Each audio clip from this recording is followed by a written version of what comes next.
Hi, good afternoon. Greetings from EPLA Asia. My name is Sudhif. Welcome to our second webinar in our Arts and Science series.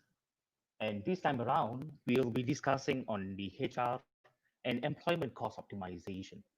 For your information, the team in EPLA Asia is a collaboration between experts in the human resource space with more than 20 years experience in providing human resource and industrial relations advisory.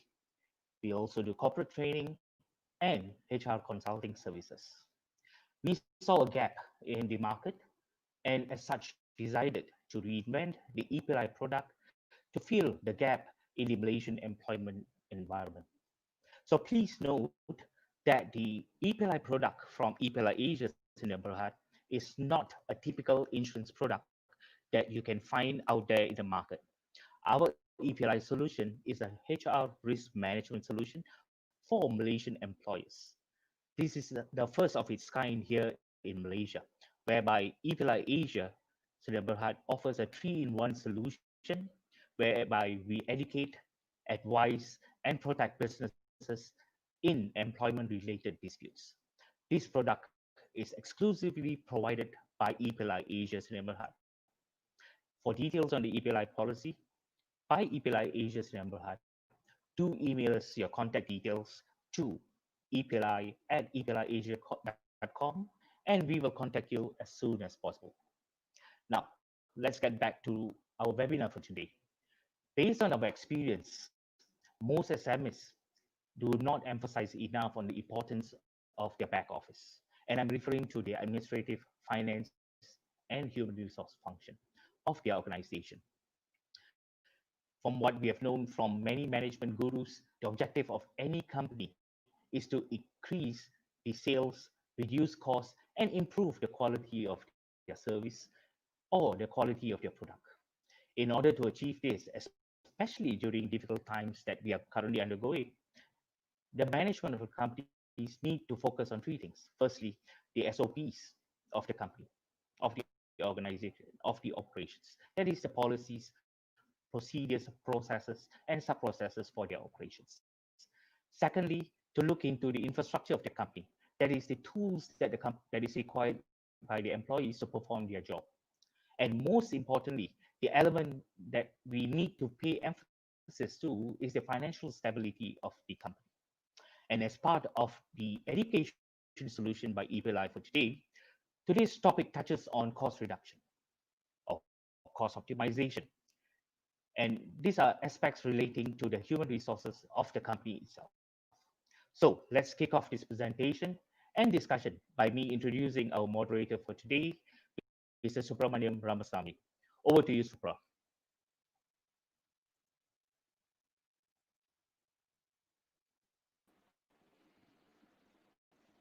Thank you, Sukdev. Good afternoon, everyone.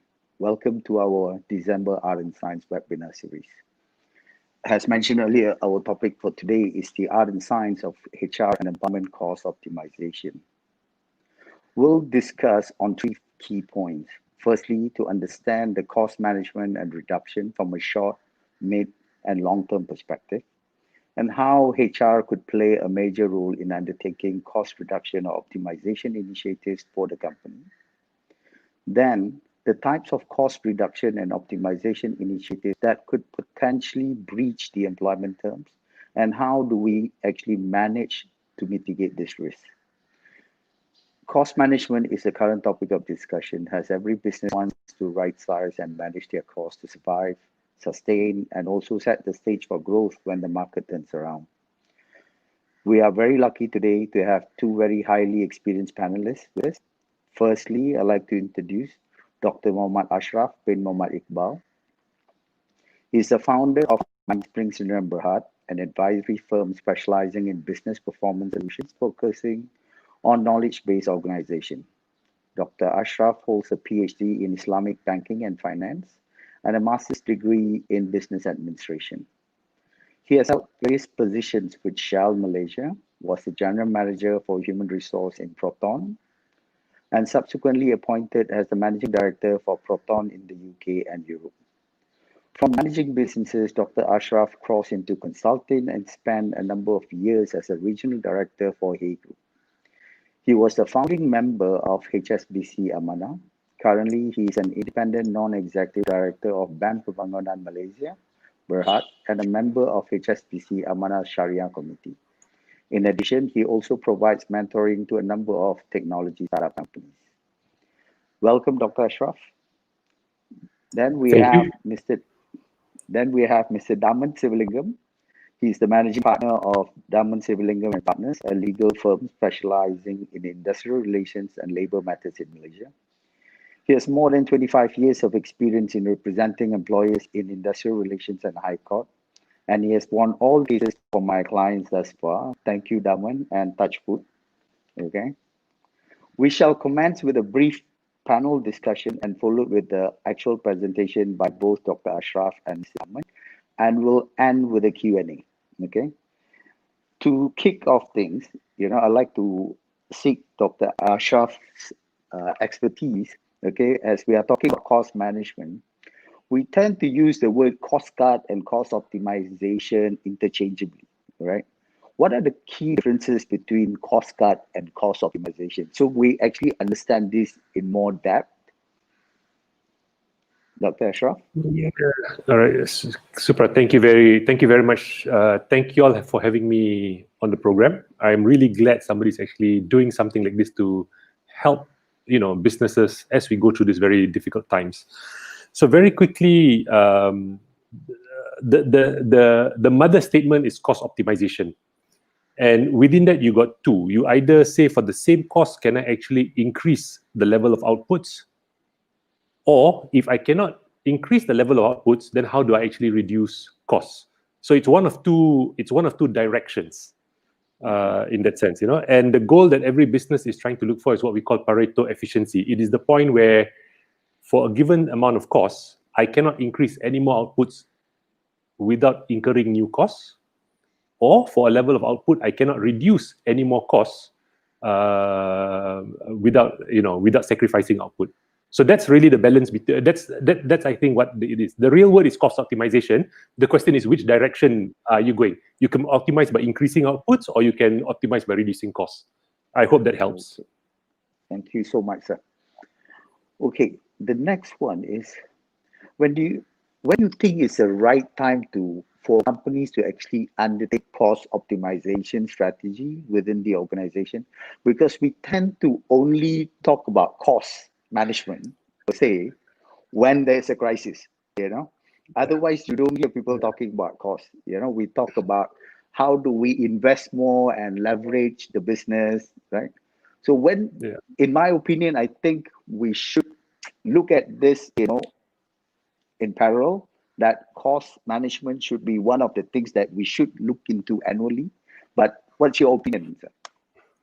Yeah, so this is actually fairly straightforward. The difficulty in Malaysia is it's a very distorted market, and I can come back to that later on, right? But in effect, companies do not, in general, if you're in the SME business or you actually do not have the ability to price your products. The market sets the price for your products because it is competitive. So whatever you're producing, right, you don't actually say I want to sell it at 3 ringgit. The market actually dictates through competition, right? So in general, competitive business, where there's a lot of competition, you are price capped. So you can't change that. So what's left for you is either to be able to increase your volume, right? How do I produce more? And you want to try and produce more with the same, or the short-term way is how do I just reduce cost to increase profitability? And I say that is short term because in the end it shoots you back in the foot. Okay, so I always say that the real goal is not cutting costs. The real goal is at all times optimizing, making sure you are on, you're right at the edge of the productivity frontier.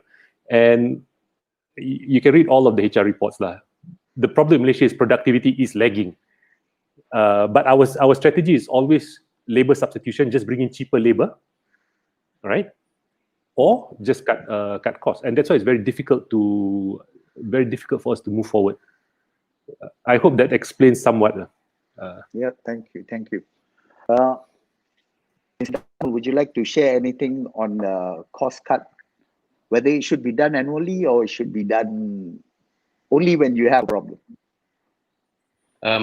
I mean, I wouldn't say you want to look at cost cutting, focusing purely on cutting costs, but I guess you should be keeping your finger on the pulse, your dashboard of productivity or your billings, that should be done on a monthly basis. So I think if you're managing that well, you should be ahead of the curve. So if you have your averages, of course, your averages are being challenged now because of the situation, but you've got to sort of put in some assumptions.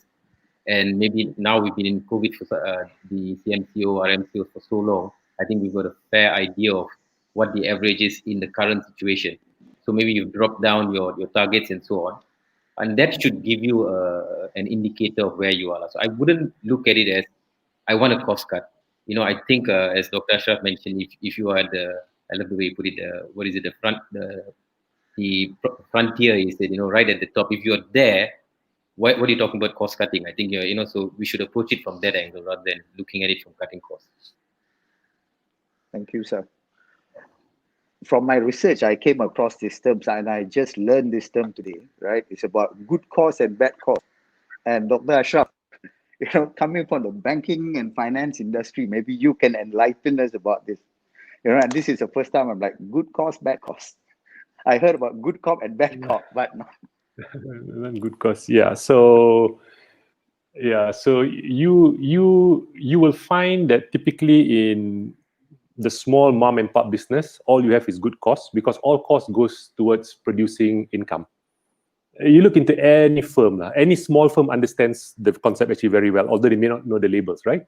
Once you get to start into the bigger organizations, when bureaucracy creeps in, that's when bad cost starts to come in because now you're starting to have to you start to incur costs for things that do not produce income.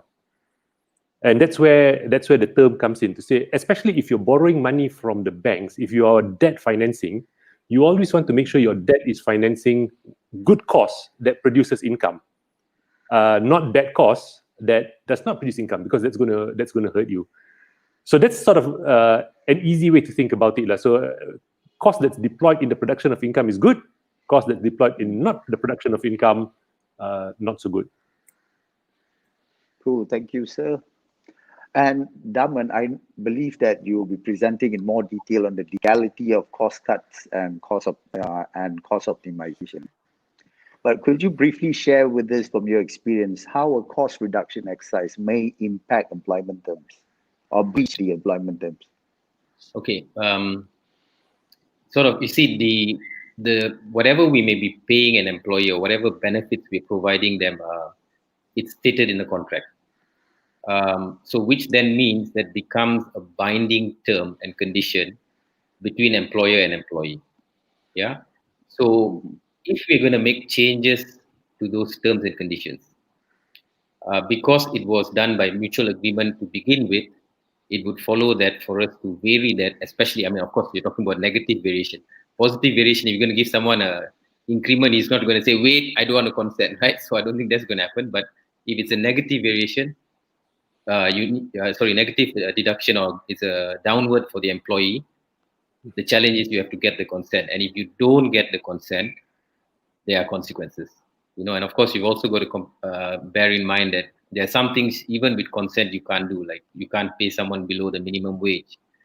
You can't provide someone with less than 60 days of maternity leave as it stands. So there are some laws which also apply.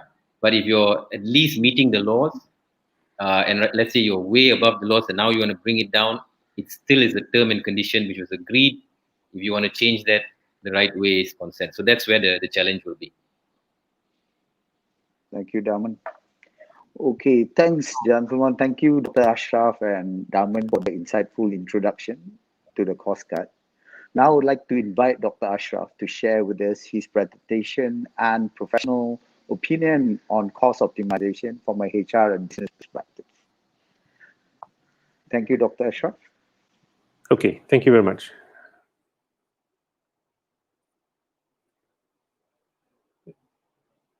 Okay, I will start with this. So the title of today's session is The Art and Science of HR and Employment Cost Optimization. What I'm not going to really do is go into the details of the discussion, but I want to do is just paint a broad picture. And then if there are specific questions, we can then deal with that in the Q&A subsequently. So what I have is, and we can go to the next slide, please. Broadly, what I want to talk about is crises, and try to sort of give a picture of where is this crisis that we're sort of going through right now?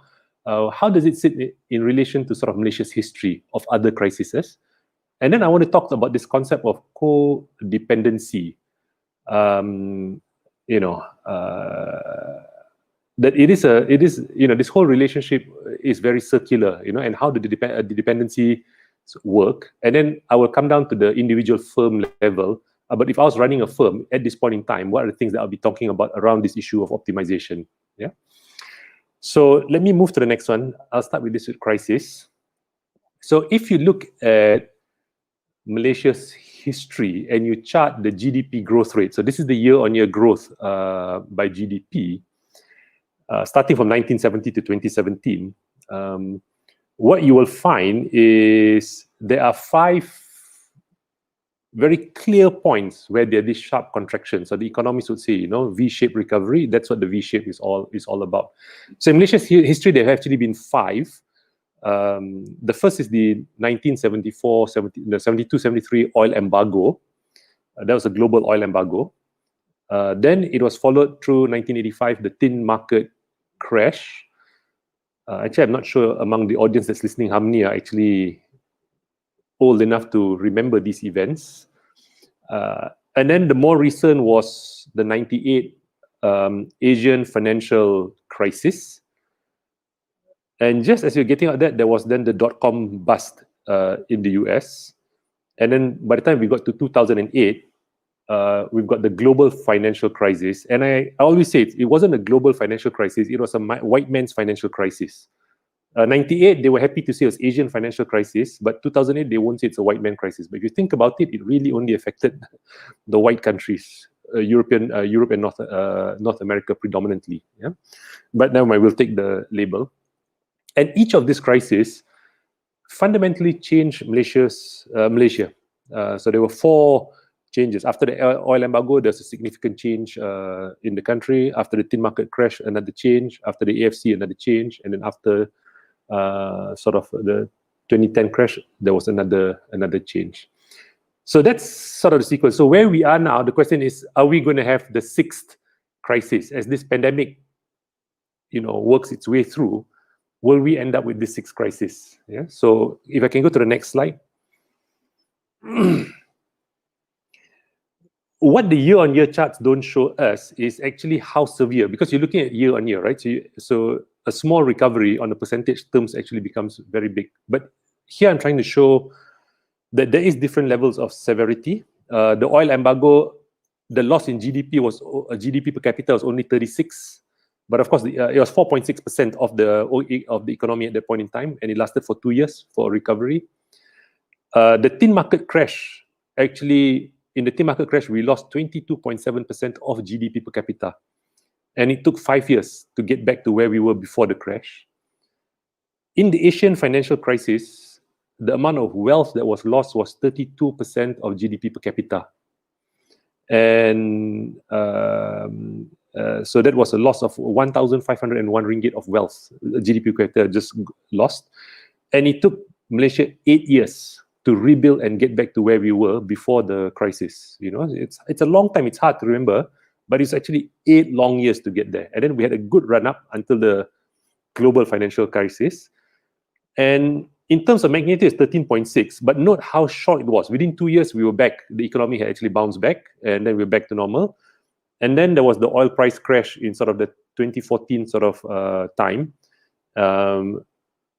Sharp drop, and then it actually took longer to recover compared to the global financial crisis. And the reason it took longer to recover is because Malaysia, being a big exporter of oil, that really hurt the country. Okay, so if you can go to the next slide. What this chart now shows is actually, it's a table, and what I've calculated is a severity index of each crisis. And if you look at Malaysia's history, the Asian financial crisis actually was the most severe. It's got a severe ranking score of 2.56, and that's a function of the loss of GDP multiplied by the time that took us to recover. The second most severe crisis was actually the tin market crisis. But there was something very different with the tin market crisis crash and the oil price crash. In both cases, it was two commodities that Malaysia exported, and in both cases, prices crashed. And that had to do with because the economy was in a very different structure. So if I can go to the next slide, and maybe this one will explain what the difference is. Now, I don't know how big or small for the viewers to see it, but what this slide actually shows you is the amount of money that's sloshing around the economy. Bank Negara will call it the M2 money supply. And if you can actually see, in the 1998 financial crisis, the money supply contracted by 54.8% in 7 months. So if you think that all this money going around financing businesses and consumption, that contracted by 54.8%. That money just got taken out of the system in a period of 7 months.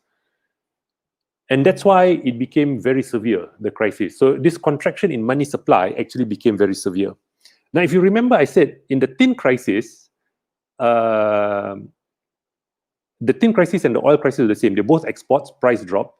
In the oil price crash, which is right at the top of the chart as you get out to 2015. In the first 10 months, M2 contracted by 5.5%. In the next 4 months, it contracted by 18.8%. So it was actually a very sharp contraction, but it recovered fairly quickly. So the question then became to me is, why is it that two commodities get exported, both price crash, but the economic consequences were actually quite different? And the realization, or sort of the conclusion I've come to is pre-1980, Malaysia was very much a cash economy. Very little reliance on bank or banking debt. And by the time we've got to the 2000s, we were very much a debt economy. And that's why these shocks actually make such a difference. Yeah. So when we start to look at what's happening now, we got to understand that we're very different from Indonesia. In Indonesia, consumer debt is only 20% of total GDP. In Malaysia, we're almost like 80-something% of GDP. So how the crisis will play out in Malaysia will be very different from Indonesia, for example. If we can go to the next slide, please.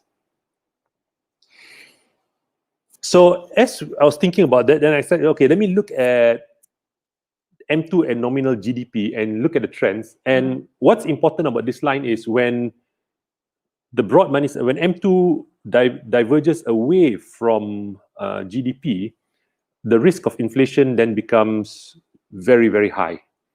And up to now, it looks like the growth is still in tandem. So it's unlikely that, there will be inflationary pressures. We will see prices going up on certain things, but it's not going to be broad-based inflation, I think, simply because of the way those two lines have behaved. Yeah. So that's the broad economic picture. The question, therefore, is then how is this crisis going to be different? So if you can just go to the next slide then. So at the macro level, if we just look at the totality of the system actually looks very much in balance as of now. What is going to make this crisis different from all other crises before this in history is, number one, it's not a liquidity crisis. So it's not a shortage of money in the market where you cannot get on with business. It's not that. Number two, it is global, as in every country is affected. So if you go to, if you think about each crisis before this, it was very much regional. So you had the South American crisis, that was very South American, the Asian crisis, very much Asian. The rest of the world was still producing, consuming, etc. This time it's affected everyone, right? Save for a couple of countries that's COVID-free, but it's also affected them because they still don't get the tourism, etc., etc. And one of the aspects of this crisis is it is an inability to complete production. So the raw materials are there, etc., and all that, but you just can't get everything to the place where it's got to get together to complete the production. So it's broken supply chain. So you could be an SME in Malaysia trying to export, but the guy you can't get your stuff over there because the ships are not moving, or the planes are not flying, or the other country just cannot get out of quarantine, and people just can't get to work. Yeah. And the second one is it's actually an inability to consume normally. So the good thing for me actually for this crisis is people have actually stopped shopping. And therefore consumption has dropped. And if you look at that small box on the side, it's fairly staggering for Malaysia that between February and March, household savings went up by 6.37 billion. And March to April, it went up by another 9.57 billion. So this is money in the otherwise normal times would have actually been spent. Because if you look at historically previous years, household savings had not been going up. So just one stop this pandemic because of the MCO and all that, people just couldn't shop. That's how much surplus cash has gone into the banking system. So people actually now have got savings waiting to be spent. And I think that was important because Supra in his early comments talked about we maybe have to think about getting ready for the market to turn around. Or in this case, for the situation to turn around, and that will actually unleash quite a bit of consumption spending. I hope this all makes sense to you all as you're listening right now. Okay, let's go to the next one. Then I talked about this concept of codependency. So if you can move to the next slide, let me try to explain this codependency in sort of the economy. And this is something that I think employers I think don't think about or don't see, right? So on the left-hand side, you've got income minus cost of goods sold, gross profit, salaries, overheads, and then your profit. And typically, if you're a small business, 40 to 80% of your cost actually is going to be in salary and wages. You'd have to be something like in oil and gas or something to see that number fall below the 30s or the 20s. Even if you're huge bank, overhead costs, 60, 70%, salary costs 40, 50% of your total cost structure. So it's very attractive to say we can improve profitability by reducing salaries, because that's an easy fix. To reduce cost of goods sold, it's very difficult because your suppliers want to be paid more every time, not less. And so that's a very competitive market. To increase profits is very difficult because you're competing against other firms. If you can raise prices, other firms will also start raising prices, and that just takes away the advantage that you had anyway. The only market structure where you can actually have ridiculous profits either is because you've got a monopoly or because you've got corruption. But beyond that, it's not. And the best example is to look at the airlines. It's so deregulated and so open that it's just so hard for airlines to make money unless they're very, very efficient and optimized. Yeah? So what happens is when we cut salaries, we cut wages, we let people go, it helps the firm for a while. But that salaries that we're cutting actually is the money that your employees use to buy stuff. That's for consumption. And so what happens is as salaries cut and people get laid off, consumption drops. As the consumption drops, your income starts to drop because now people are buying less. And then we get into this really vicious deflationary cycle. And I always, in my talks, and when Mecca had a talk, Daman's annual Mecca talks, I always talk about this. We've got to be really conscious that there is this codependency, that the one we see as our cost actually is the consumer, who in the end is buying the goods and services that we are producing, invariably somehow. Yeah. So I hope this slide makes sense because it's a very important concept to be able to grasp. All right, let's look at the next one. So if you're trying to improve profitability, you actually got two paths to take. You can increase productivity and wages, which in turn then actually increases consumption and increases your profits. By the way, I didn't say increase wages. I said increase productivity and then wages. All right. So it's not just increase wages. Productivity is what has to go up, which then enables wages to go up. All right. And the net effect that has on the economy is it increases consumption and actually increases your profits. So it's actually a loop back to you. You get the money back in a different way.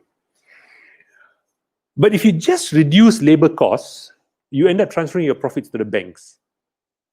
And I'm not going to say a lot more on this unless you've got a question on it later on, then I'll deal with it in the question and answer. But I want you to think about it.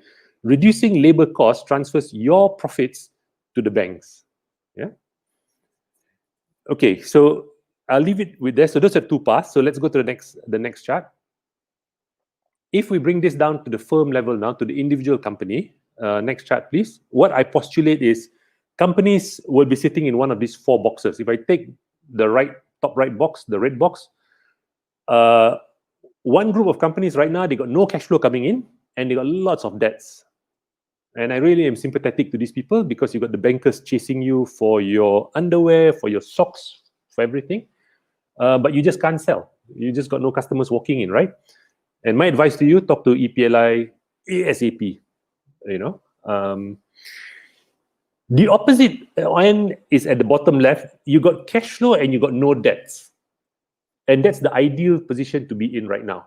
You've got, you're doing good business, a lot of cash coming in, no debt, and this is where you invest in improving productivity, even employee productivity. How can you do more right now? So that's a good box. And then you got the orange, sort of to the right and the bottom. You got no cash flow and you got no debts. So that's a happy place to be in right now. Okay, so although you got no cash flow, but the banks also aren't chasing you. And for this, I say, talk to EPLI and how to optimize your organization, because you really want to try to conserve retained earnings and savings.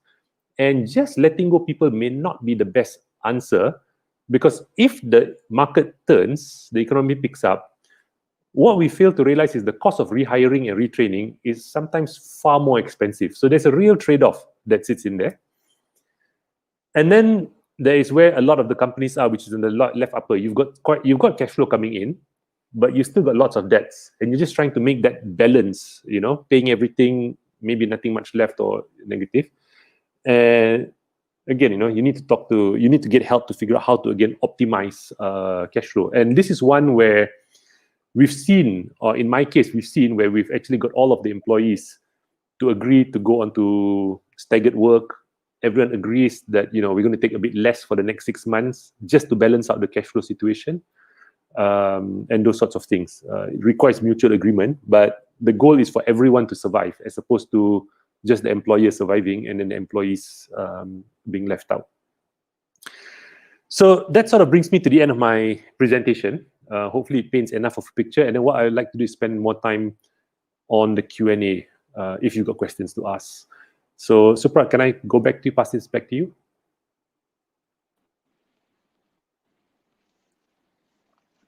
Thank you, Dr. Ashraf. That was amazing.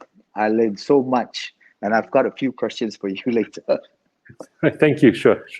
Yeah, Sure. you really put the perspective for us to understand. Sometimes being in HR and you're not really do not have thorough understanding of finance and all that, you don't really see this whole macroeconomics of it. I think that was really amazing what you just shared with us. Now it's time for me to call on Mr. Daman to share with us his presentation on employment breach and what we could potentially face when we do not do our cost reduction or optimization initiative in the right manner, complying to the Malaysian legal system. Mr. Daman, you may proceed. And thank you. Thank you, Supra. And Dr. Ashraf, as always, fantastic presentation. Maybe before I go, I just slight digression. My first day in Federal Auto, sorry, not my first day, Dr. Ashraf's first day in Federal Auto, in the morning of that day, I attended my resignation.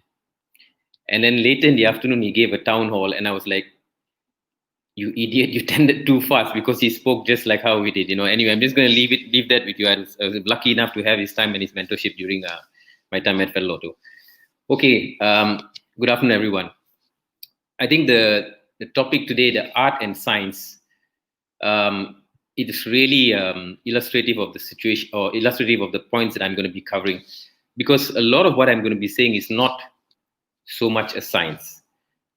It's more art, in my opinion, than science, because based on the question that Supra asked me earlier, he asked me what's the lookout here, and the lookout is getting consent of employees, and I can tell you that's not a science.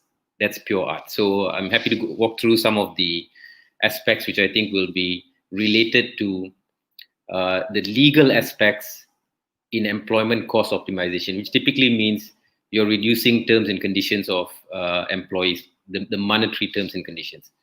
Could I go to the next slide, please?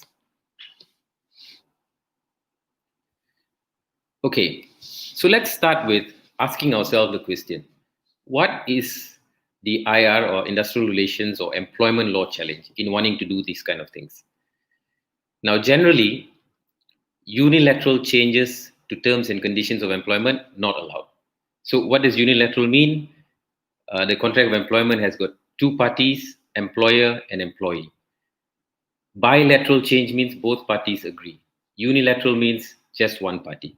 And here we're talking about that party who wants to change it is the employer, because the employer typically wants to bring the cost down, his manpower cost down. So generally, proposition in law, not allowed to do it unilaterally. But it's more so if it is what is known as a fundamental term of the contract. And this phrase, fundamental term of the contract, is, in my view, is not an easy one to define. And I'll be sharing a little bit more on that in the next few slides.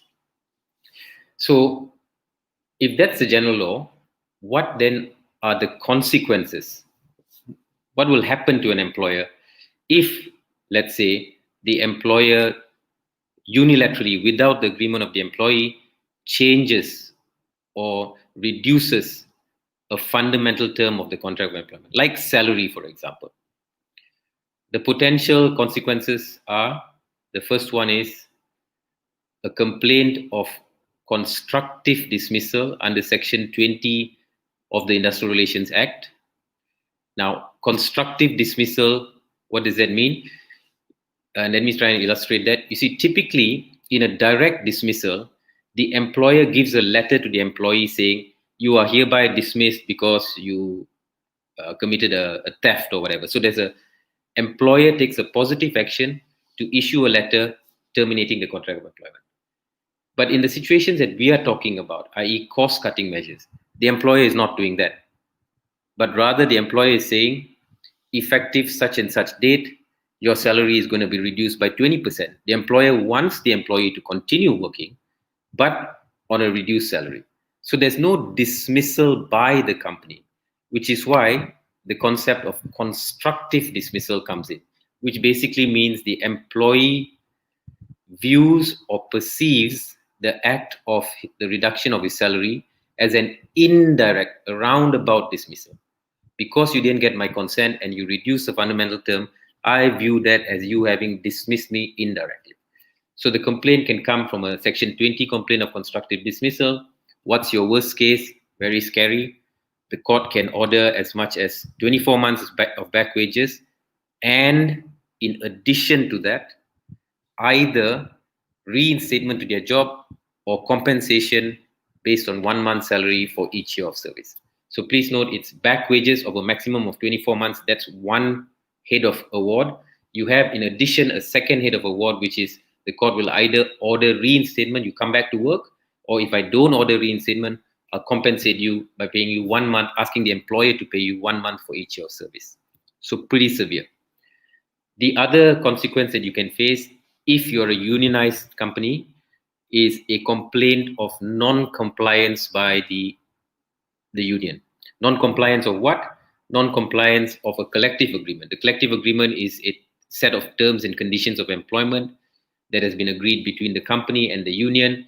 And let's say in the collective agreement, there is an article or a clause which states you must pay bonus of 1 month in December, and the company doesn't do that, the union can immediately lodge a complaint under Section 56, citing non-compliance with the CA, because the CA was agreed between the union and the employer. You were supposed to pay 1 month bonus in December. You didn't, so you're not complying. What's the worst case scenario? The court would order the company to comply with the CA, meaning to say you have to pay that 1 month to everyone. The next challenge that you could be faced with is under Section 59 of the Employment Act, 1955, an employee who has got a right to, let's say, a salary of 1,800 ringgit, but the company decides to cut that to 1,400 ringgit. If the employee decides to go under Section 20, the first one that I have there, constructive dismissal, there's a issue for him, because to cite constructive dismissal, you need to walk off your job. So the employee might be in a situation where he thinks, you know what, I want my job, I just don't want the salary cut to be effective. So under the Employment Act, the employee doesn't have to walk off his job, but instead files a complaint with the Labor Department, asking the Labor Department to intervene and order the employer to pay the difference of salary for the months that they cut the salary. Now, the Employment Act, under the Employment Act, only employees who are earning wages up to 5,000 ringgit can lodge a complaint. Yeah. Unless you're an employee, if you're an employee who's predominantly in manual labor earning more than 5,000, you can. But typically, blue-collared workers and white-collared workers up to 5,000 ringgit a month. Now, are there any exceptions at all against the consequences that I've talked about? There are some limited exceptions. The first one I've highlighted there is Section 56 sub 2C of the Industrial Relations Act. And that is a situation where the example I told you about, the collective agreement has an article which says 1 month bonus must be paid in December. Company didn't pay, so union lodged a complaint, and it goes to the industrial court, and the industrial court makes a decision that there are special circumstances which the court accepts as why the company cannot comply with the CA, and therefore the company can get away with, or the court feels that because of its financial situation, it's impossible to pay, and so they're allowing the company not to comply, or rather they're allowing the company to circumvent the need to pay the 1 month bonus. So if there are special circumstances, that becomes an exception, but that's for unionized companies. Now, I've also cited sections 30 and 30 sub 1 and 30 sub 5 of the Industrial Relations Act, which basically means the industrial court has got full discretion on how to decide on the case. So to give you an illustration, let us say the company had reduced someone's salary by 20%, employee walks off the job, files a complaint with the Industrial Relations Department citing constructive dismissal. The case goes to court, but the court makes a decision, which it has full discretion to do, to say, notwithstanding that there was no consent, in the given circumstances, I think that was a fair decision. And it might be the case that the employee does not succeed in his or her claim of constructive dismissal, right?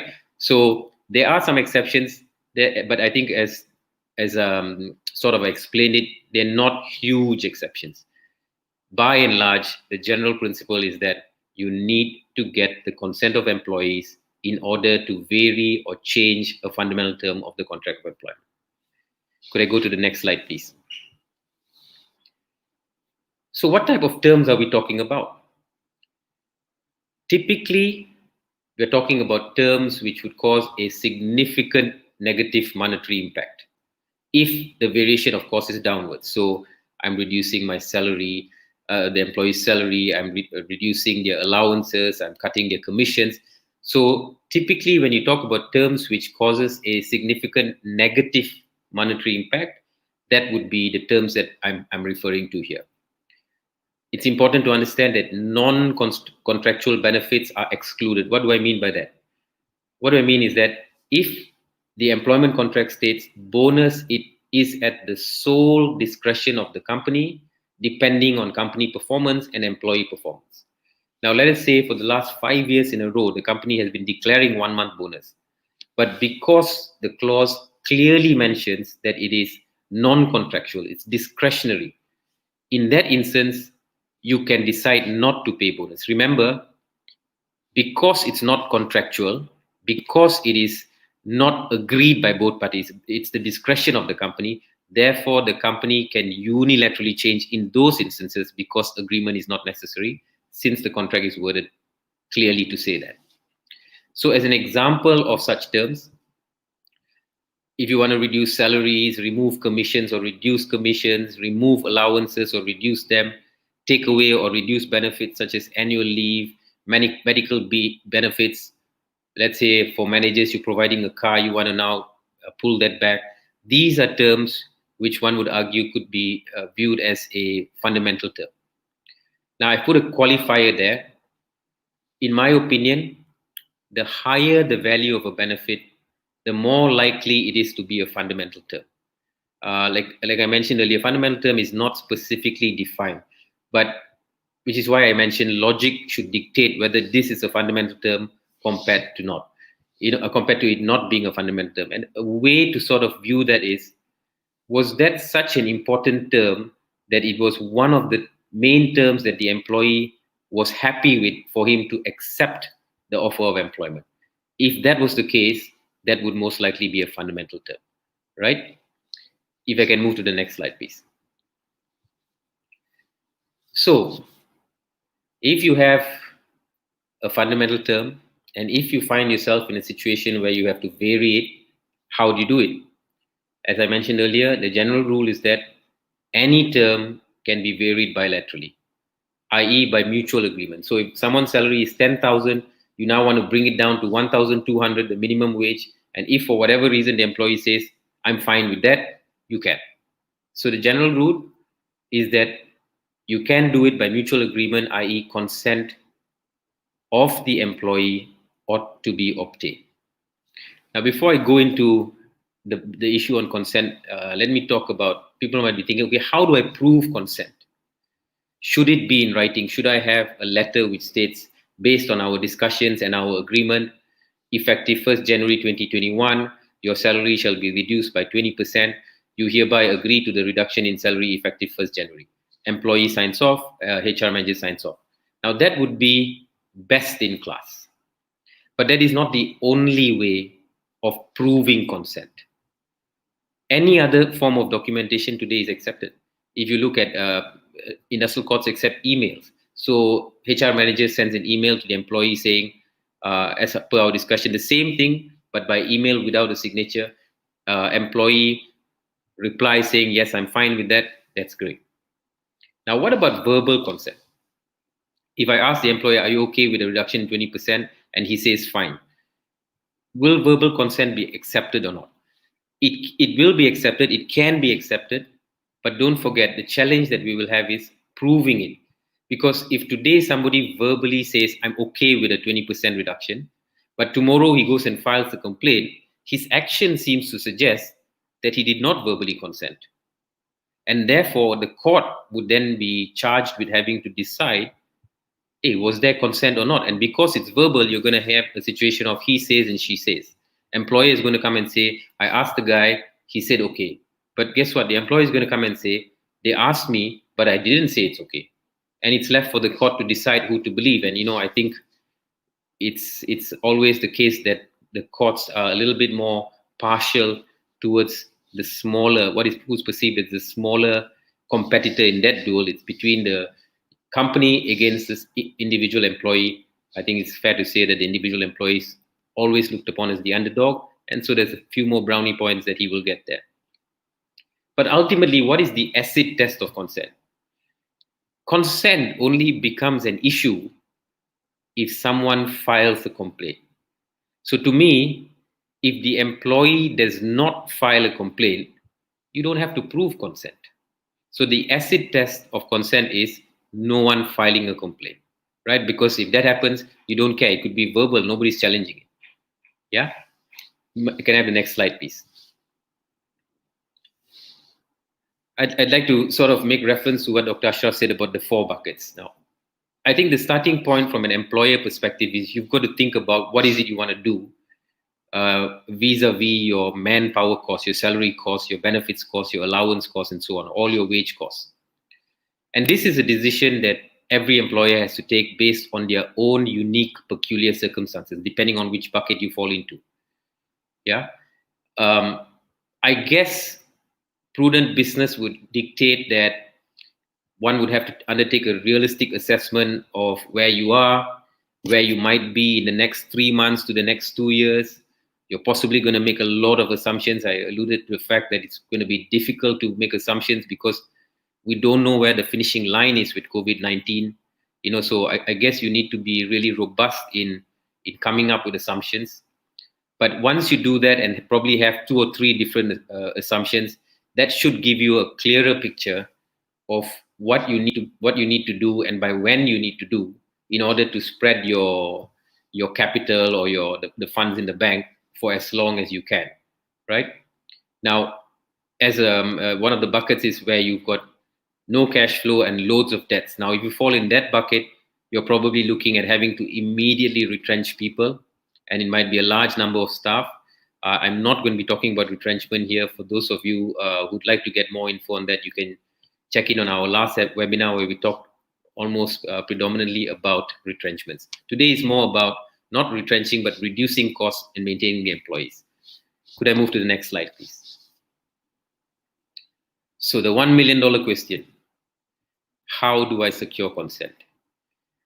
And at the beginning, I talked about this being more of an art than a science. And the reality is, I said that because securing consent is an art form. It's a human factor. It's a relationship factor. And it's certainly not a scientific question. I wish I could give you a 5-step guide on how you get consent, but I can't. I don't, and I suspect nobody can. But I'm going to share with you some of the factors that impact on securing consent. And this is very much experiential, based on experiences I've seen in the past, what's worked, what doesn't work. And one of the most important things is the existing climate in the organization. I think this is typically a very top-down driven agenda. It's culture. It's how the leaders have led, not just the current leaders, how the leaders in the past, how managers, basically how people managers have treated their people. Is the element of trust high? If there's a high element of trust between employee and employer, that's a huge positive factor in securing consent. The next point is the underlying need for the cost-cutting measure, for the variation, is it something that everyone understands and whether it's visible to all? Going back to the airline industry, everyone who works in the entire industry, they know that there is a heavy hit on the revenues. So that's, I guess, people in those types of industries, populations, the ability to, or rather the motivation to consent to a reduction of cost should be higher because they see it, they understand it, they know it. And it's across the world as well. It's not just peculiar to a particular airline or to a particular country. The other very important factor is to come up with a strong, robust communication plan. What's going to get you to win the consent is speaking to employees. What do you have to think about in your communication plan? Sharing the true situation. If it's not visible, if it's not like the airline industry, you would be surprised employees don't know that the company is not doing well. Timing of the notification versus the implementation of the exercise. Often I feel the shock of the implementation is what turns the head of employees towards, I think I want to take legal action. So communicating ahead of time, giving people time to go through the range of emotions before they accept the cost-cutting measure is another strong factor that you should take into account. Training the communicators, this is not just one level of communication. Typically, there is a cascading effect starting from the top, next level of people managers. So there's socialization, consistency of the messaging with everyone. And that requires every communicator to be trained. It's not an easy communication to have when you are telling people bad news. And I think more so in the Asian context, we have significant or severe difficulties having hard conversations or conveying messages which are difficult. So I would think spending time upskilling people, giving them the pointers on communication of difficult messages is very important. Identifying the right medium or the platform to communicate. Best case scenario, face to face is best. It's rather cold to try and tell someone that they're going to be getting a salary cut by a phone call or by a WhatsApp message or by using the tools that we're using, such as now Zoom or Teams and so on. Obviously, if you can't do it, you can't, but face to face would be the first point that I would suggest.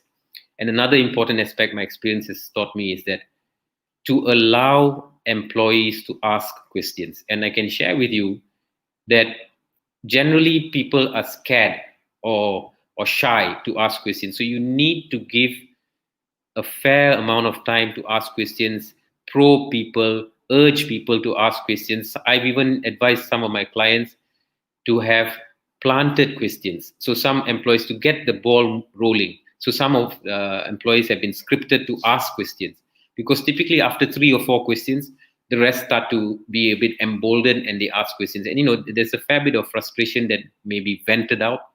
But my experience tells me that if we shy away from taking questions, it comes off as we are being defensive and having something to hide. And those are factors that increases the chances of an employee questioning or pushing back on this. Now, the language used, the positioning, it's got to be, for example, you don't want to go out there and tell people, because all of you all didn't perform in the last 3 months, now I have to cut salary. Everybody, you don't want to do that, right? So choice of words, positioning it in a way that I need your cooperation, because what we want to avoid is letting people go. And this is a means where if all of us take a bit of a hit, collectively more people will be in employment. So you've got to position or leverage off a bleaker situation in the hope of a turnaround. Yeah. So try to, as far as possible, win the hearts and minds of the employee. Now, if you have a trade union, I will have to tell you that you need to expect more challenges. Much will depend on your relationship with the union. Now, I know of clients who have got great relationships with the union. If you have a great relationship with the union, them understanding the need to do this is easier, and implementation can actually become more easy. However, if your relationship is bad and you want to go and ask the union to agree to a salary reduction, I wish you all the best of luck. Now, I want to give you a caution again. The case of Prestige Ceramics, which I shared earlier, they couldn't, in Prestige Ceramics, they couldn't pay bonus and increments because they had no money. And the court viewed that as special circumstances. Please do not think that Prestige Ceramics is authority for the fact that you have a blank check to do whatever you want and don't comply with the CA, right? The court will scrutinize to identify whether you do have special circumstances not to comply with the CA. Yeah, if I could move to the next slide, please. Now, here are some tips I'd like to share with you all about increasing chances of securing consent. Again, much more on the art. Now, leaders wanting to walk the talk. It's a lovely French phrase actually. And if I'm pronouncing it right, I think it's noblesse oblige. And what does this mean? It means there's an unwritten obligation of people from a noble ancestry to act honorably and generously to others.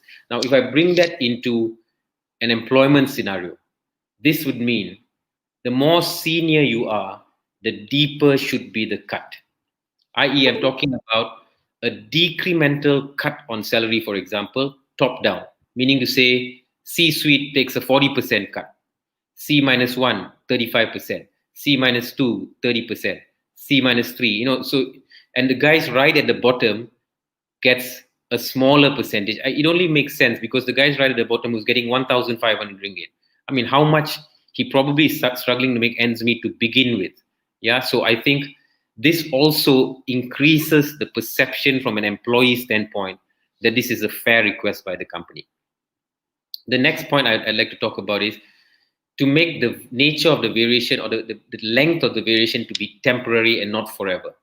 So if possible, the variation is only to be in effect for a fixed period of time, let's say 6 months or 12 months, but then the situation gets reverted and current terms continue to apply once the situation improves.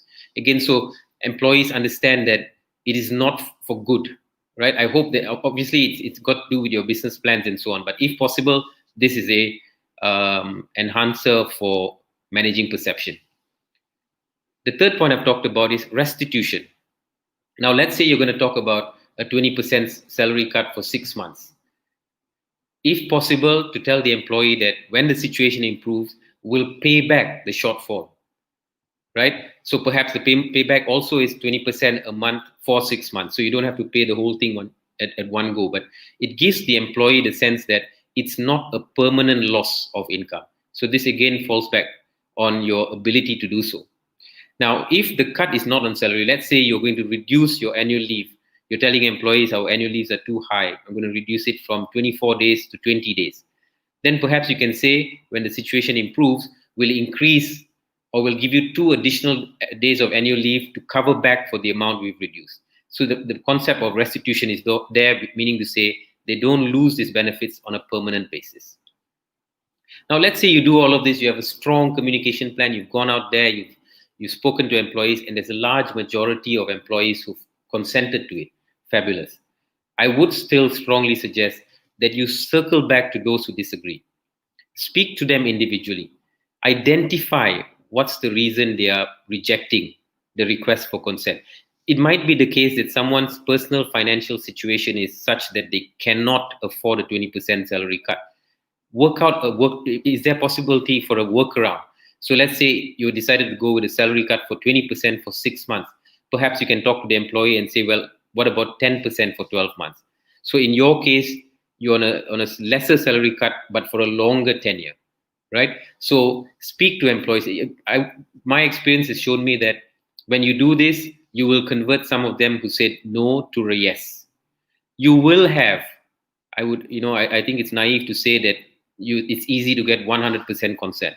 The larger you are as an organization, you will have some people who are going to say, you know what, whatever you tell me, whatever you try and do, I am not going to give you consent. Now, the way I view that is, if you've got a right and proper reason to do it, completely demonstrable, necessary for the business, better for the larger good of everyone, if you communicate this properly, it's done fairly with the points I talked to you about, higher people getting a bigger cut and so on and so forth. If you circle back to everyone who said no, and still you have people who are going to say no to it, to me, I think those people are the unreasonable ones. So which is why in the last bullet point, I'm stating my opinion. I think that if you have a strong majority who have agreed, who've consented, example 75%, 80%, 85%, anything upward of 80, 85% is great. To me, that's indicative of the initiative being fair and reasonable, and those who are saying no to it as being unreasonable and unfair. And I believe that an industrial court can be convinced to see it in that way. Could I go to the next slide, please? Now, the next few slides that I have are just some case studies, which I'll run through very briefly. These are cases where the courts have looked at cost-cutting measures, and I thought it would be illustrative for you all to see how the courts have decided on this. In Dunlop Malaysian Industries Berhad and DMIB Employees Union, this is what the court said. It will not be fair to the employer for the workman to demand full wages when they are not doing any work. So in this case, the company tried to force employees to go on annual leave, or if they didn't have annual leave, payment of unpaid leave. So, but the court said, while it may not be fair for them to get full wages, the court went on to say, in the case of monthly rated employees, there should be a method that can be devised to deduct a proportion of the salary. So what is the court saying here? How do we land on this method? What's the formula? You'll have to go back and negotiate with the union. So consent comes in again. Next slide, please. In Goodyear, the employer had to do a plant shutdown for new machines to be installed, and they asked employees to go on annual leave.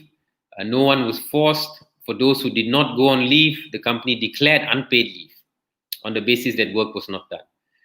Court's decision: We agree if the employee voluntarily stays away from work, but we do not agree if the employee is kept away from work when he is able and willing to work.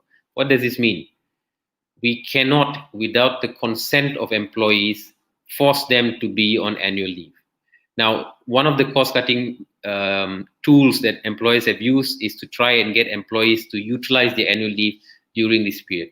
Now, again, here, the court is basically saying that you need to get consent. They do seem to stop, if you look at the last sentence in red, we do not, however, agree that employees be paid full wages when they do not do any work.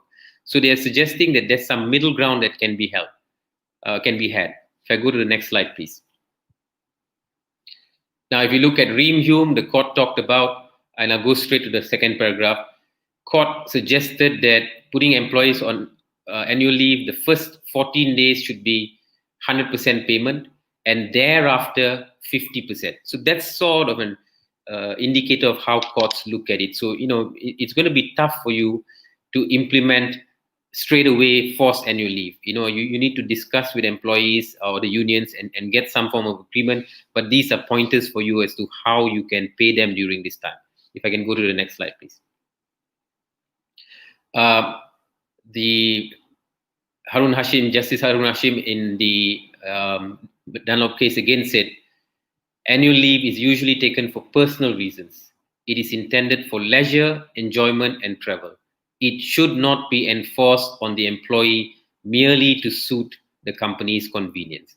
So again, we've got to take this into account. I know it's slightly different. A factory shutdown is slightly different from the situation that we have, but the gold standard is to go back, communicate, seek the consent. If it's unionized, you got to talk to the union. If it's not unionized, you got to go and seek consent from the employees. Next slide, please. I think I've come to the end, if I'm not mistaken. Oh, sorry, there's another case.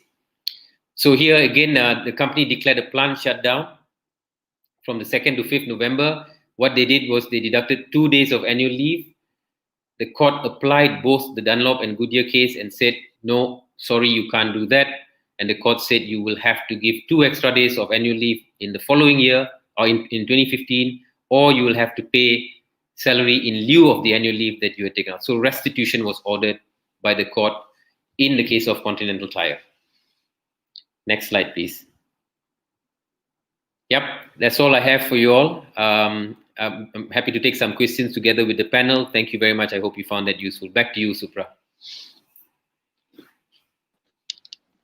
Thank you, Mr. Could we have Dr. Ashraf back, please?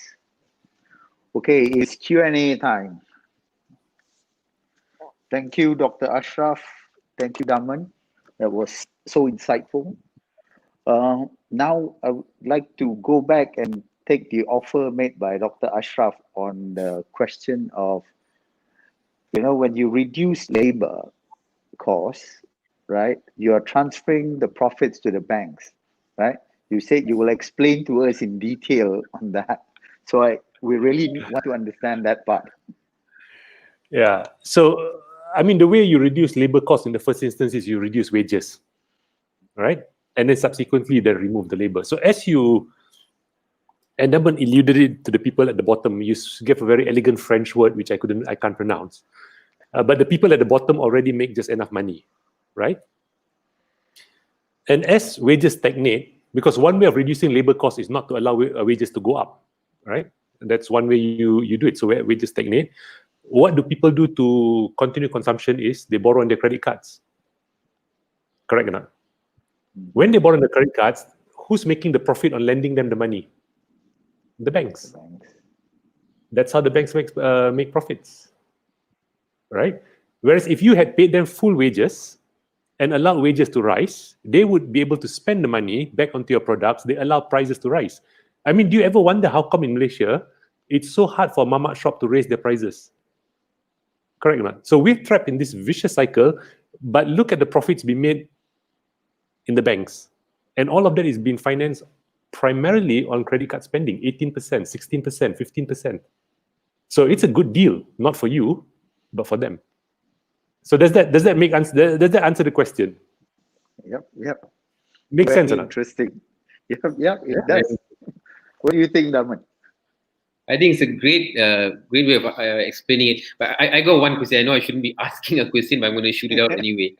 You showed us the contraction in the monies and so on for the past crisis. What is your prognosis for relative to the past? How is this going to impact us? You think COVID-19? I think this is the $64 million question right now. I think everybody is sitting down and figuring it out. If I say this, okay, I'm saying this in my capacity as Ashraf Mindspring, not in my capacity of any of the banks or anything. I'm just representing my own views. I think the fallout is going to be bad. And it's going to be bad to a magnitude that we have not seen before, right? And the reason why I say that is, if you look at global debt, so we look at it from a very macro perspective, right? Global debt in itself right now is 233% of total global GDP, right? The interest service cost of that global debt is $7.1 trillion. Just to give context, that's the total output of Japan's economy just goes to servicing that debt. As the crisis deepens, the people who are funding the debt will want their pound of flesh back, isn't it? The proverbial, right? And if they start recalling, the system, you just can't balance the system out. At the time of the Asian financial crisis, global debt was 123. This we're now at 300, we're 3 times higher. So I wrote an article a couple of months back, and I'm rather worried. And the fact that the financial markets, the share prices are skyrocketing, tells you that money is moving away from the real production economy into the financial market. So the gains are being made there. What we need now is actually money going into actual production. You need people to be making stuff to sell, not buying shares to make more money. So I look all of it, I'm just worried, and everybody who talks to me, I say, look, you just need to brace yourself. And I keep saying, step one, get out of debt.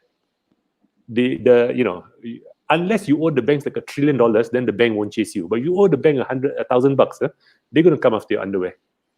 So that's my view. So Daman, sorry, it sounds a bit depressing. No, that's my view. And Daman knows how I'm always very cautious about debts. You know that, right, Daman? I mean, yeah. That's scary. Yeah. Okay, so given that situation, right, Dr. Ashraf, you've given that 4 buckets, right? Yep. So you've got bucket 1, 2, 3, 4, right? So looking at your 4 buckets, okay, in which bucket would I be, right? I have to be if I right now desperately need to do something, do like a drastic cost cut, in order for me to, don't talk about, given whatever you just said, don't talk about turning around, just to sustain for 6 to 12 months. So if you got no money coming in, and you got the banks chasing you, forget the employees demanding their wages, right? I mean, you can do all sorts of things to employees. You can sack all of them and say, it'll take 24 months before it winds their way through the courts. Daman, is that correct or not? Yep, thereabouts. Try getting the banks off your back. So that's why in the slide I say, you got to look at cash flow and your debt position. So if you're in that red box, you got no cash flow and you got lots of debt, I just pray that your debts are in the trillions of dollars, because then you got bargaining power. But if your debts are in a couple of 100,000 there and all that, it's going to be tough. So that's why you need really immediate and dramatic plans. The hard part, and I always am cautious of this, the nature of this crisis, and I gave it in the earlier slide, I say, look, it's not a crisis of, it's just that you cannot produce. It's not you don't want to produce, right? The hard part is, you can almost imagine if the vaccine comes out and works and everything, people go back to work as normal, that situation can reverse very fast. Correct, right? Because there is money for consumption, there is So it's just a very hard call now. You lay off all your people, the market turns, you get left behind. You alluded it too early in your opening just now, Supra, right? So I think each owner has to sit down and sort of decide for themselves what they believe the future looks like. But I know there are companies. There's a particular hotel was telling me, he says, look, I can't even afford to turn on the aircon. What more to bring guests in? Because it's central air conditioning, right? So he says to put one guest in, I need to turn on the whole air conditioning. The air conditioning system costs me 8% of income every year. Right. So if you think of those sort of,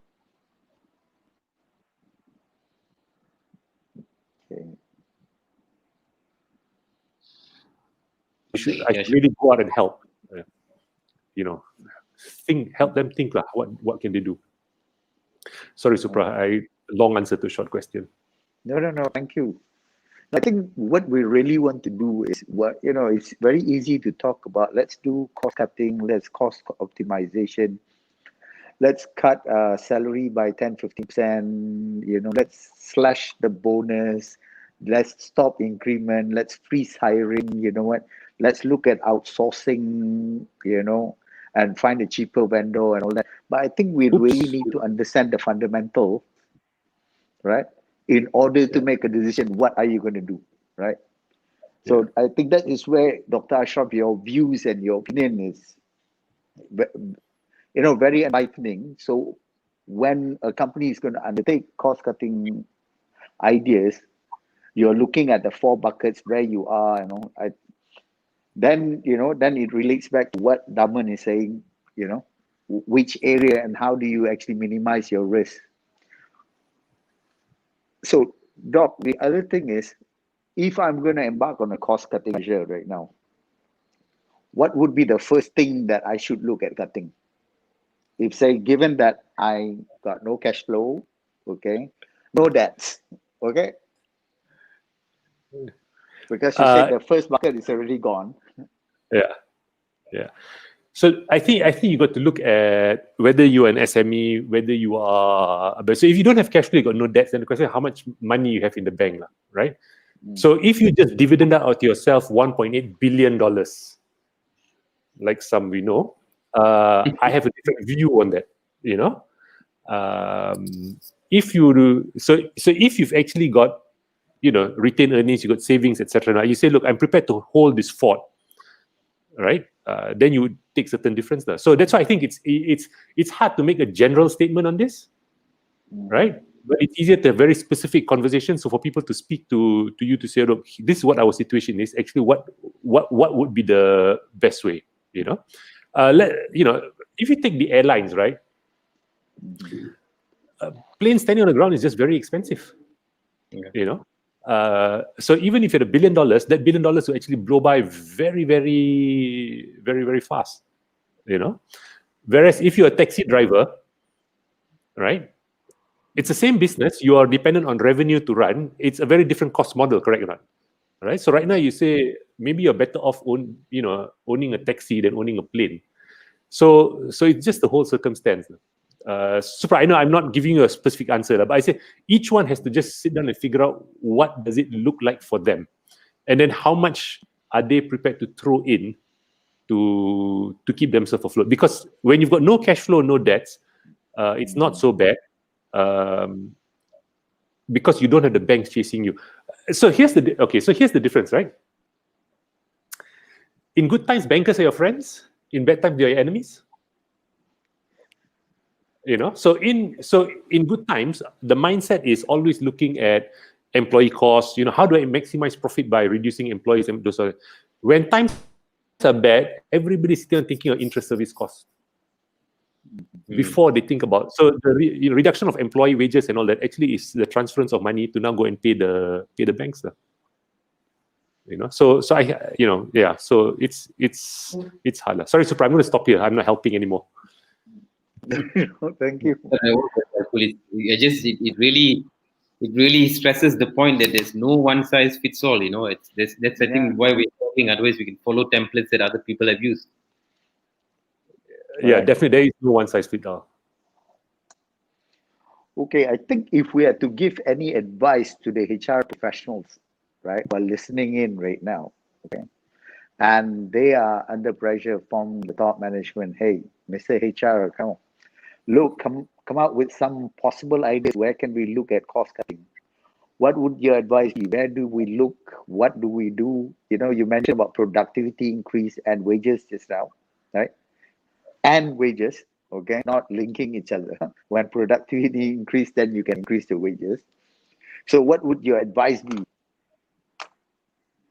Are you asking me? Yes. Oh, okay. Sorry.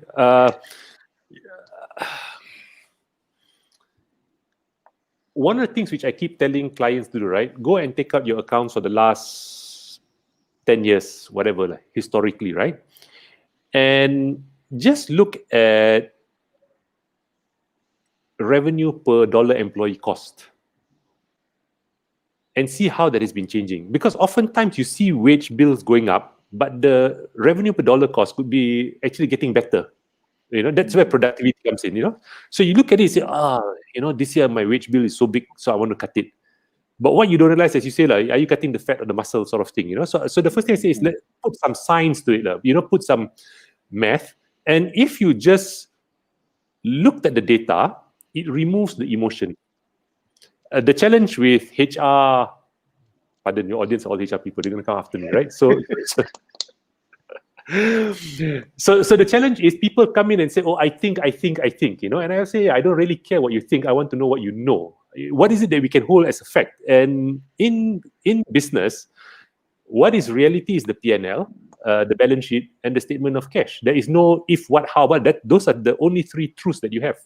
Everything else is someone's opinion, right? So, and Daman has seen me do this a lot of times, you know. I just, what do the numbers tell us?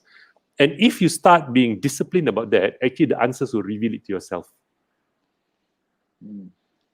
Supra, maybe if I can just weigh in a little bit on some of the exercises that I've been brought in for the separation of people. And I think actually Dr. Ashraf also was formerly in, he was in a Hay Group. And I've worked with some of these guys, and they look at, is there a better way of doing their business? Basically reorganizing themselves, identifying whether there may be legacy businesses which you may want to scale down or stop altogether. So, by identifying better, more optimized ways of doing things, a lot of times I think companies, especially the more successful one, they don't look at their structure.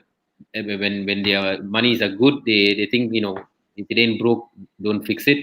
And if that's particularly the case, looking at something where you haven't looked at your structure for the last 15, 20 years, you might be able to come up with better ways of doing your business at a lower cost base. And then they'll do this assessment to find out which is the best guy for which job. And, so it's there's a fair bit of science to what they do. But I guess I've seen that part, and I've seen where the end product is that there is a reduction in your manpower cost, but the reduction in revenue is not as significant as the reduction that you manage to save. So those are things I've seen where it's done right. Can I put a plug on that, Daman? Can I just add something? So this is a real story. So I had a bank actually come in, and they wanted to downsize, and they wanted to at that time they're talking about shuttering about 30 branches or something like that. So we looked at all the stuff and said, no, you're going the wrong direction. Actually, what you should do is actually grow. And they sort of said, iffy, don't know. And at that point, we had computed for them just the sheer amount of wastage. So the thing about wastage is you can't see wastage, right? You don't realize there's wastage. We estimated that their wastage was 2.16 billion a year. And if they could get rid of that wastage, right, it changes everything, right? So then the board and CEO said, we can get 100 million, that'd be good. They actually, in 18 months, grew 933 million. Wow. Without having to let a single person go. So this is what the science does. This is what data will tell you. Sitting in the meeting is wastage. right? That's bad money.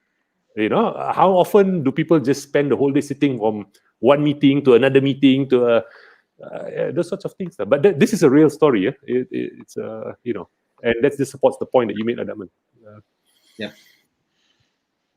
Okay, now I've got some questions from Mr. Daman. Okay. Questions are coming in. Okay. There's this question, Daman, on contractual bonus. Say when a company is already fixed, I've got like a fixed bonus, right? Like a 13-month pay in the offer letter. Okay. Come right now, okay, the company has not really undertaken cost cutting exercise in terms of salary or whatever, but they just want to stop or suspend this bonus. Is that possible? And if it is possible, what would the company need to do? Okay. The starting point for me is that anything is possible provided you don't go below the minimum of the law, right? But if it is a contractual entitlement, then it is only possible with consent.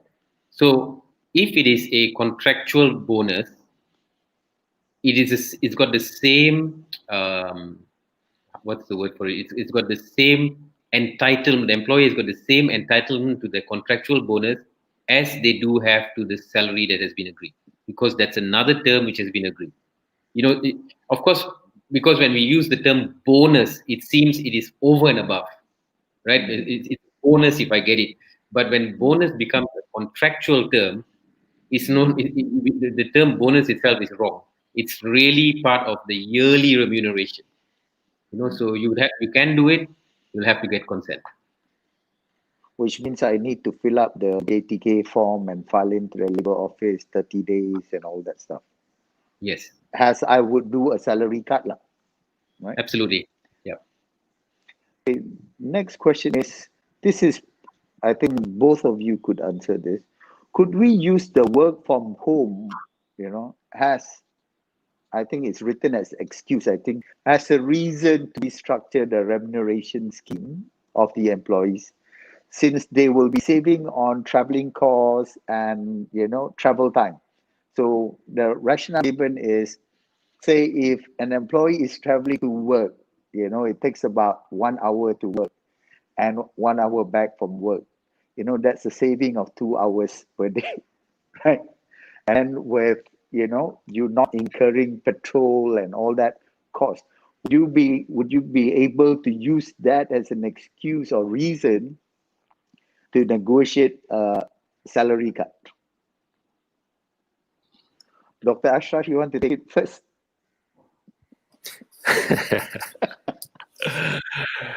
Yeah. So when you save the 2 hours, right? Who benefits from it? Is the employer making you the additional 2 hours? Work the additional 2 hours? So we got to be very careful. So this is what I call wage theft. And employers or this whole capitalistic mode of production is really clever at wage theft, right? So what they don't say is, but now the office doesn't need to pay for aircon. But at home, you're doing your home office, you're paying for your aircon, right? Who's compensating that for you? Right? So you start to look at all of this. I'll argue work from home, salary should go up, not down. Because we're not sitting down and looking at the savings that's been made from not getting the office up and running. Right? So it's very easy to say, you now save on petrol, How many employees get reimbursed for petrol? Very few, right? So it's not the saving from petrol. They save the company nothing. They're just not incurring the cost of getting to work. And now you want to screw them on their wages some more. So I've been very strong on this work from home debate. It's the next progression of how to get more by paying less. That's really what it is. So this will be a big bonanza for employers, because now I can actually get more productivity for less cost. And the net impact is we're going to see further wage degradation, and the issue of the rich poor income divides getting bigger and bigger. So that's my view. That's my honest view about the whole situation. Thank you, From Dom. my side, yeah, from my side, Supra, first and foremost, again, any reduction or to wages and so on is subject to getting the consent. Now, and I think, and that's where Dr. Ashraf's points become really important. Sure, an employer would argue, but you are saving X amount from petrol, you are getting an extra 2 hours with your family, but that's not taking into account the potential cost of rental space. Imagine if you're having an office in a very expensive rental space, you now can think about moving to a smaller office because you can rotate and so on. But ultimately, what I would suggest is the guiding principle should be the output of the employee. Because if the output of the employee remains the same, I can't see a case to be made to reduce the salary. If the output is impacted, different story, right? Like for example, you're a salesperson who's got to go and see customers, and now you can't do it because of COVID, and so the output that makes a case to have a chat, and then perhaps you can say these things to try and enhance your chances of getting consent.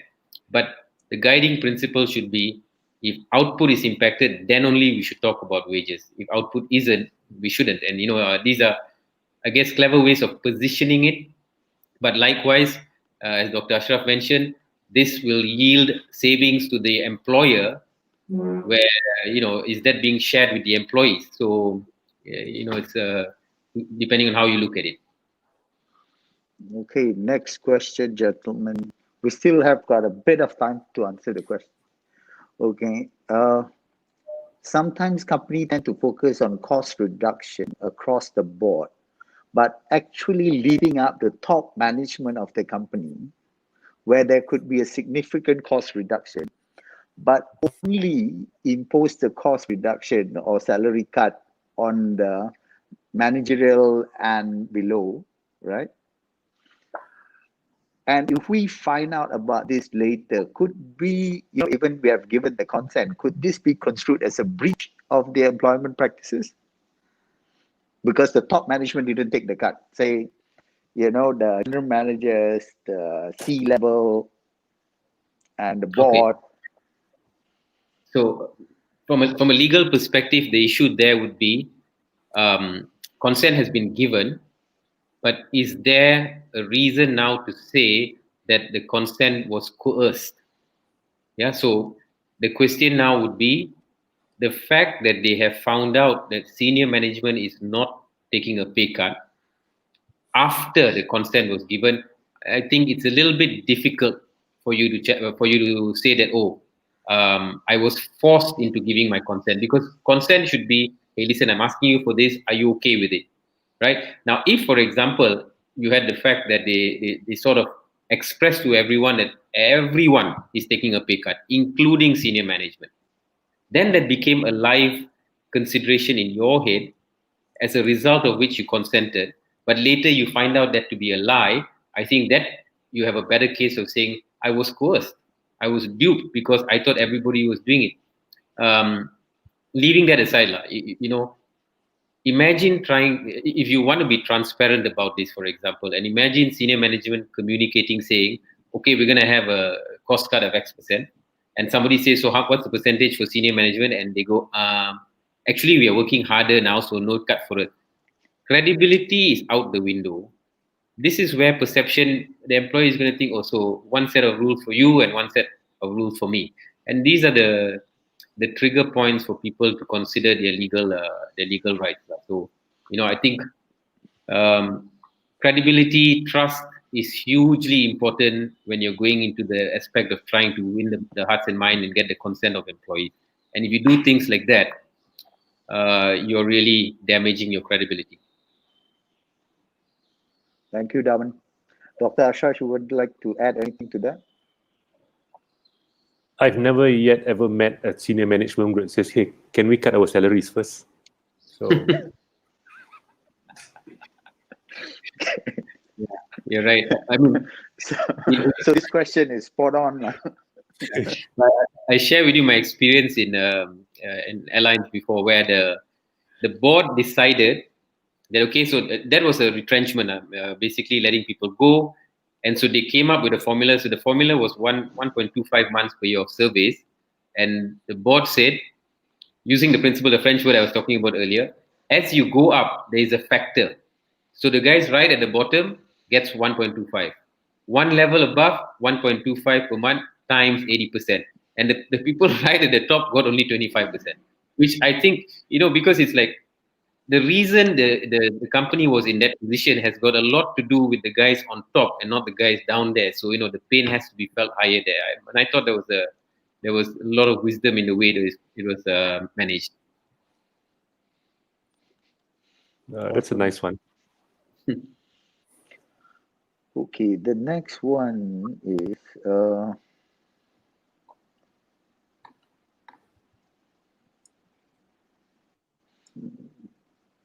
okay, I can't read. Okay, is there a benchmark in terms of percentage, right? That would give the company or the management to make the decision to proceed with the salary cut exercise.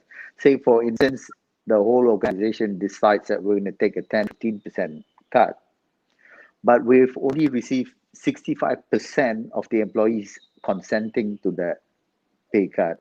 Could we still proceed with it? Or that means that the balance of 35%, we can't touch their salary and we only proceed to cut the salary of the 65%. Okay, maybe let me take that.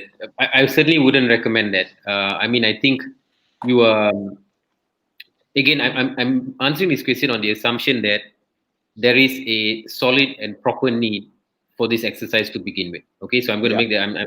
I'm hoping this is not a company that's doing well, but still trying to have more margins. Yeah, so okay, there's got a solid business case for doing what they're doing, and hopefully the business case is also on the basis that I want to retain more.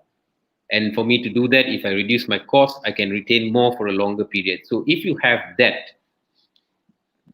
and if you go down the route which is suggested, i.e., 35% who said, no, I don't consent, we keep their salary, and the 65% who consented, you go ahead with the deduction, you are almost doing the opposite of what Robin Hood was doing. So Robin Hood was stealing from the rich and giving the poor, right? So here you're talking of a situation where the guys who were on board with the management, who's willing to take the pain, share in the pain for the longer sustainability of the company, they get punished. And the guys who said, no, I'm not going to do it, I'm looking at it for myself, they get rewarded. So the internal inequity is something that I find objectionable. But what I would do is, I would circle back to the 35%. I would go back to them and find out what's the reason, try to find the workaround, and try to get them to understand that, if we don't get, and perhaps maybe, I wouldn't say proceed to implement on everyone the pay cut, but you got to tell them that if I don't get 75, 80, 85%, we won't proceed with this initiative, but then we potentially will have to go with the right sizing, because, if you want to be extremely compliant with the law, you need to get everyone to consent before you change. So for me, if you can get that percentage up to 85% or so, then I would say go ahead and implement. But definitely not what the question suggested, which is 65% get the pay cut, 35% don't. So are you saying that the number in terms of percentage should be what, 70, 80%? Is that, I think that the question that they've got is, what's the magic number that you can say that you've got majority to go ahead with? So I'm going to go with typically legal answer for this. The greater the majority, the better it is. So I'm not going to give you a number, but you know what? I'm comfortable with 75% purely from a logical perspective, because 3/4 has said yes. And that tells me that that initiative seems to be fair, seems to be acceptable. So I would say that anything upward of 75% is a good number. Okay, so technically we would be able to go ahead with it provided we fulfill all the requirements and we have got majority consent. Then I would ask you, simple majority. No, definitely not simple. Okay, thank you, Mr. Daman. And next question to you again, Mr. Daman. Is cutting overtime, okay, a breach of contract. So that means if I, for this time period, I'm going to stop all possible overtime work, okay? And I'm not going to allow the employees to work overtime. And if I can do that, do I still need to inform the labor office and fill up the PK form and all that? Okay, so overtime is not a contractual entitlement. Um, of course, if the employee does overtime and don't get paid for it, that would be a breach. Yeah, but overtime is a supply and demand situation. Only if there is supply, employees then have to perform overtime. So employers control how much of overtime employees can do. So that one is not a breach to me. Thank you, Darman. Dr. Ashraf, there's one question for you, okay? It's with regards to redesign and reorganizing or restructuring the business. Uh, the company is about to embark on doing an analysis of low value activities and moderate value activities and high impact activities. And based on that, they're going to then make a decision what are the low impact activities, and if these are activities that is not really going to be useful for the company might decide to outsource, and from this there could be possibly some retrenchment and all that could happen. Okay, what are your views on that, or is there a better formula to do an exercise like this given your consulting background that maybe you could share, enlighten our participant on that? Yeah. So this whole thing about low value, high value, etc., becomes a bit misleading in terms of how we do organization analysis, right? And I tend to go back to the work of Gilbreth, and what he said was there you got 5 parts to the organization. You got the strategic apex, which is sitting down, thinking about direction, thinking about capital. That's the strategic apex. And then you've got the operating core. And in the operating core, you've got all of these jobs that actually interact with the customer or help people interact with the customer. And then you got the middle line that connects the strategic apex to the operating core to make sure that they're doing it. Then on one end, on the other side, you've got what he calls the technostructure. So these are jobs that think about how to do things better. They don't interact with the customer, but these are jobs that are looking at the organization to say, how can we actually do things better? Improve quality, improve, lower cost, etc. And then there's another side which he calls support. And his definition of support is very interesting. He says, these are jobs that are necessary to keep the organization running, but are irrelevant to the customer. Right? So an example is payroll. Your payroll processing is completely irrelevant to the customer, but it's necessary to do. Having a cafeteria, for example, right? So what I tend to do is look at the organization, look at jobs, and start to put them into the different categories. And irrespective, low value, high value, if your job actually is in support, it's a necessary thing to do, but it doesn't create, that's your target for outsourcing, shared services, optimizing, etc., and all that. The majority of companies where we've done this analysis, the one we don't have is actually the technostructure jobs, because people don't see the value in it. So these are the people who sit down and look at how the organization is working and just think about how could we do it better, sort of the quality improvement, Six Sigma type roles, right? That's what actually holds back productivity, because we don't do that, and then we get to this problem of it's now too late and we have to cut costs. So I don't look at it as value. I look at it from that sort of Gabriel's model. And let me give you an example. And finance people hate me for this, and Daman knows that. All the finance people hate me for this. I've never yet met finance people who say, "Oh, our job is low value." But if you think about it, it adds zero value to the customer. Correct? It's a necessary evil that you've got to do. You've got to comply to the accounting standards, etc., and all that, right? So I say, you want to save money, or outsource your audit. So there are a lot of things that you can do that doesn't hurt your ability to deliver what the customer actually wants. The problem with that approach of high value, low value, a lot of times you end up hurting your ability to give what the customer wants, and you keep the bad stuff that you actually don't really need, because all of this analysis ends up in a very political what do you call this, it becomes a political discussion internally lah. So Supra, I hope that helps. Yeah. Yeah, I Okay, think another question fantastic. for you. Yeah, Daman, you want to add something? No, I think this Supra to there's some questions that they put on the chat. I believe some of the and now there's a question. Can you see the Facebook user? Maybe you wanna go to Have you experienced any organization considering ESG risk prior to cost cutting from a HR perspective? what the hell is ESG?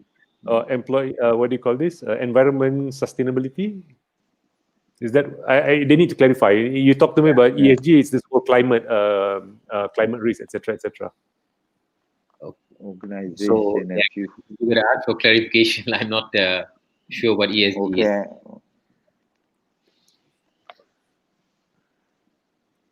Okay, next question. If company not pay back the 6 months pay cut to employee, so what is the further action we can do? Well, to me, that would be number one.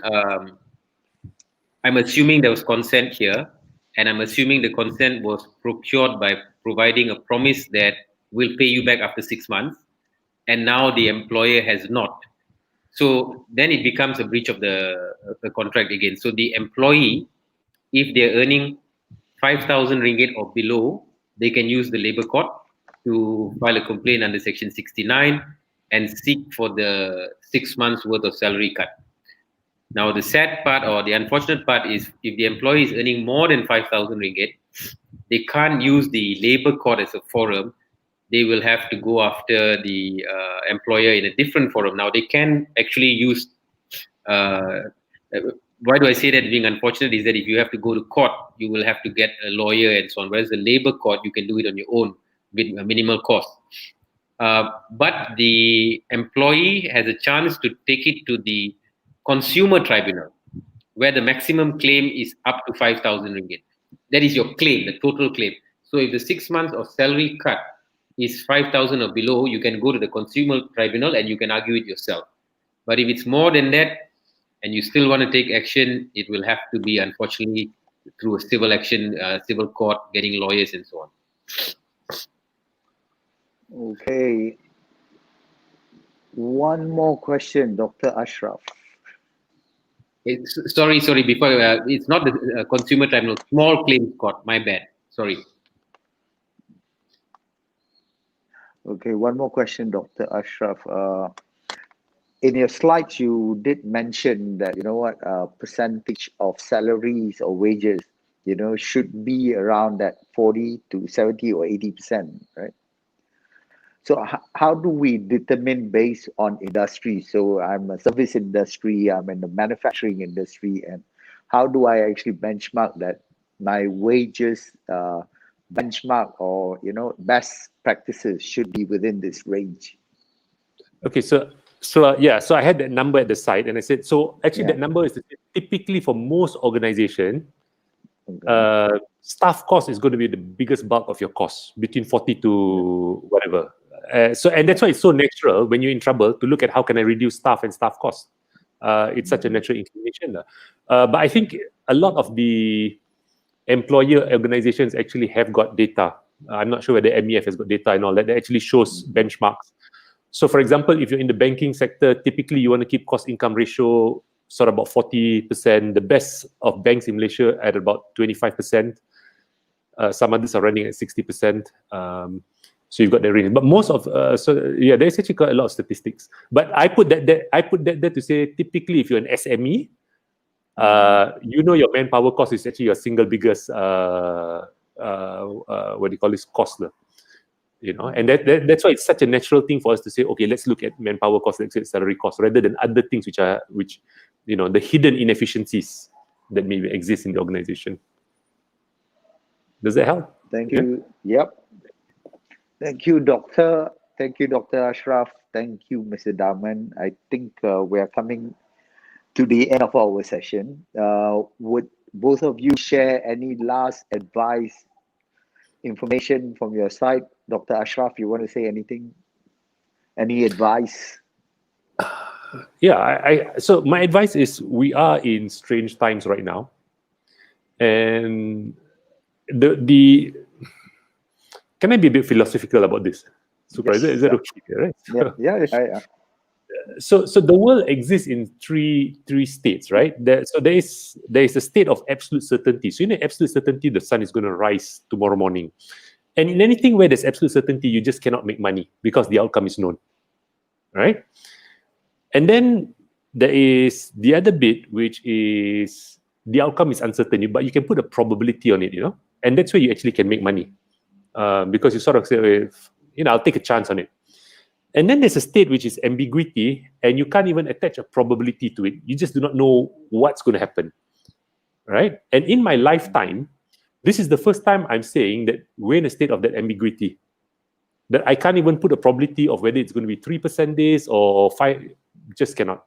And the best thing to do in a state of ambiguity is just to hunker down and just be patient, because time will reveal itself, So if I was, I said, right now, your goal is to figure out how do you just extend cash for as long as possible and to keep employment going for as long as possible. So it's better for everybody to share in a bit of pain than to trip the system over. Because if all employers started to let employees go, that trigger effect comes in very fast. And we saw that in 1997.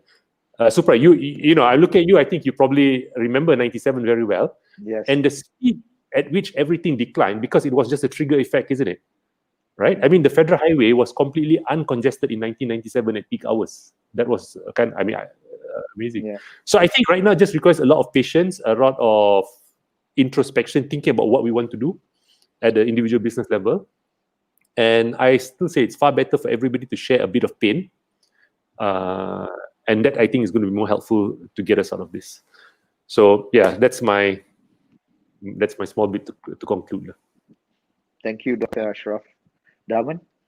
I'm going to jump on what Dr. Ashraf said, the bandwagon. I think an important aspect is to recognize that if employees feel that they are part of a larger solution and everyone is involved, especially if the seniors, the leaders that they look up to take on more of the pain, I think getting consent is not a huge challenge. So, meaning to say, if you need to reduce some expenses, but everyone is involved and there's a fair degree of humanitarian considerations which go in there, meaning to say the guys who, it's fair to say that those who have earned more would have more of a savings. And so therefore they have the capacity to take on a slightly bigger cut for a defined period of time. And I think that if that is done in that way, communicated the need to do this, and the employees at the lower level taking a smaller cut, I've seen examples of employees saying, you know what, I'm happy to do that. Because you evoke that sense of belonging. Human beings like to belong. And I think when you start to detach and put people in an island, and that's where you're not going to get consent. I think having a job, even at a slightly lower salary, if you've done the other things right, is something someone would very seriously consider today, if it's something that works for the larger good of everyone. People can understand that, I feel. Thank you, Daman. Thank you, Dr. Ashraf. Thank you, Daman. I had a blast of a time today. Enjoyed every moment of it. I think I'm writing down so much notes. Okay. And thank you all for participating. Till our next webinar in January 2021. Merry Christmas, Happy New Year, and stay safe and mindful. Okay. And see you all in January 21. May it be a wonderful year for all of us.